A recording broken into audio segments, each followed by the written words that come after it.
Olá, o meu nome é Márcio e sejam bem-vindos ao meu canal. Neste vídeo vou-vos mostrar uma edição espetacular de Harry Potter e a Pedra Filosofal. Foi desenhado e ilustrado pelo Mina Lima, foi-me apresentado por uma amiga minha chamada Ana e eu agora quero passar essa informação para vocês. As ilustrações são fantásticas, se puderem olhar para o site deles, tudo é fantástico. São dois ilustradores que trabalharam juntos e idealizaram os gráficos dos filmes de Harry Potter da Warner Bros. Neste momento eles têm um projeto chamado Mina Lima House, que vocês podem ver no website deles, minalima.com, minalima.com, e podem verificar no Instagram deles. Então vou agora analisar aqui o Harry Potter e a Pedra Filosofal das ilustrações Mina Lima.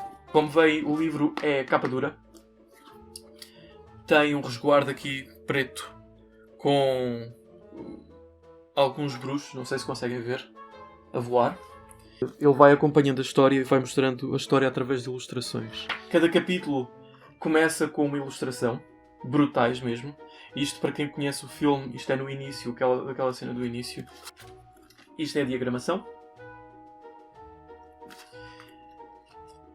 que é ótima, que eu vou adorar ver isto. E tem aqui ilustrações, tem aqui uma coisa brutal, que é o relógiozinho. Esta é a parte mais brutal que existe aqui. Tem outras coisas, mas eu depois farei um vídeo com todas as coisas que eu encontrar.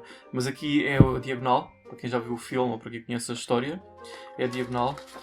E tem, por exemplo, tem várias surpresas, como a carta que ele vai receber para Hogwarts. Tem mesmo aqui uma carta que eu já vi noutros lados, mas eu não vou abrir agora, só vou abrir quando estiver a ler. Depois eu mostro-vos. Tem aqui a parte quando o tio os leva para o meio do oceano. Tem aqui a senhora do... Tem várias coisas, eu gostei muito. Tem as escadas, está muito bonito e eu acho que eu vou adorar estar a ler nesta edição. Se vocês passarem por lá pelo site, acho que deveriam comprar isto. Mais uma boa notícia é que eles já lançaram no Instagram deles que vão lançar a próxima edição, o Harry Potter e a Câmara dos Segredos, no próximo ano. Como podem ver aqui, na lombada tem o número 1, não sei se conseguem ver, tem o número 1.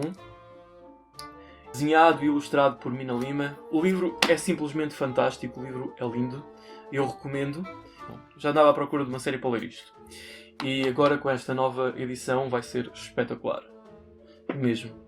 Se gostaste deste vídeo, deixa o teu like. Se ainda não és inscrito neste canal, subscreve-te. Se tens alguma coisa a dizer sobre o livro, se já leste o livro, se gostaste do livro, deixa nos comentários. Vejo-te no próximo vídeo. Tchau!